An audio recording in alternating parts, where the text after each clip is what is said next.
আজকে আমি খুবই মজার একটা ভর্তা করব, যেটা হচ্ছে তিতা ছাড়া কালিজিরা বা কালো জিরা ভর্তা। হ্যালো ফ্রেন্ডস, আসসালামু আলাইকুম। This is me Sheikh Sathi. Welcome back to our channel Sheikh Sathi blogs. আশা করছি সবাই খুব ভালো আছেন। আমিও আলহামদুলিল্লাহ অনেক অনেক অনেক ভালো আছি। আমার হাতে এটা দেখে মনে হচ্ছে কি যে চা পাতা, কিন্তু না, এটা হচ্ছে কালো জিরা বা কালি জিরা। আমি ধুয়ে পানি ঝরাতে দিয়েছিলাম, কারণ কালো জিরার মধ্যে প্রচুর বালু থাকে। তো আমি এইটা দিয়ে একটা মজার ভর্তা বানাবো, একদম বাটাবাটির ঝামেলা ছাড়া। ভর্তাটা বানানোর জন্য আমি এখানে নিয়েছি 6-7 কোয়া রসুন, এরকম পাতলা পাতলা করে কেটে নিয়েছি, আর একটা বড় সাইজের পেঁয়াজ কুচি করে নিয়েছি। আর এখানে আছে শুকনা মরিচ। আমি এখানে 7-8টা শুকনা মরিচ নিয়েছি। এটাকে আমি জাস্ট সরিষার তেল দিয়ে ভেজে নেব। এখন প্রথমে কালো জিরা ভেজে নিতে হবে। আমি একটা প্যান বসিয়ে দিলাম। চুলার আঁচটা মিডিয়াম থেকে লোতে করে দিতে হবে, ঠিক আছে? ওকে, এখন কালো জিরা দিয়ে দেব। বিসমিল্লাহ।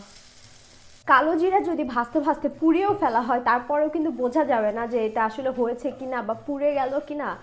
তো তার জন্য চুলাটা একদম হালকা আঁচে রেখে এটাকে আস্তে আস্তে ভাজতে হবে।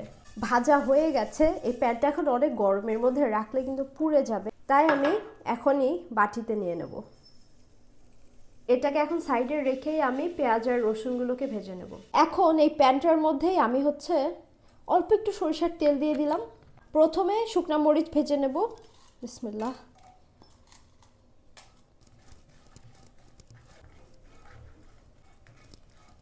মরিচগুলোকে এখন এই বাটিটার মধ্যে আমি তুলে নেব। এখন রসুন কুচিটাকে আগে ভাজবো।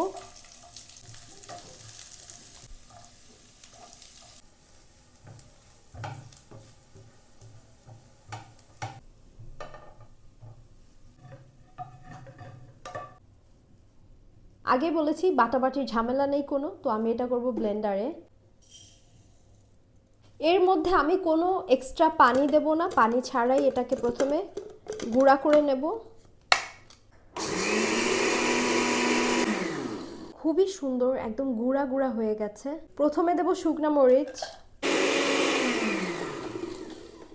এখন রসুন আর পেঁয়াজের পালা। লবণ।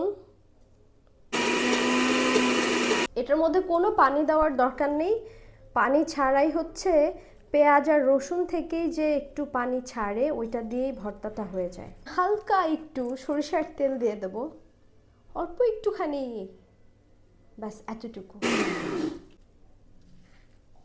ভর্তা থেকে খুবই সুন্দর একটা ঘ্রাণ আসছে, অনেকখানি হয়েছে। এখন চাইলে একটু হাত দিয়ে মেখে নিতে পারেন, যদিও কোনো দরকার নেই, এটা আসলে হয়েই গেছে ভর্তাটা। সরিষার তেল চাইলে উপর দিয়ে দিতে পারেন, কিন্তু আমার মনে হয় একেবারেই অপ্রয়োজনীয়। ভর্তা হয়ে গেছে, আমি জাস্ট হাত দিয়ে একটু গোল্লা করে নিলাম। দেখতেই পাচ্ছেন খুবই সুন্দর হয়েছে, একেবারেই সহজ আর অল্প সময়ের ব্যাপার। এখন শুধু গরম ভাতে মেখে খাবার পালা। অনেক ধন্যবাদ এতক্ষণ সময় দেওয়ার জন্য। আবারও দেখা হচ্ছে। সবাই ভালো থাকবেন, সুস্থ থাকবেন। আল্লাহ হাফেজ, বাই বাই।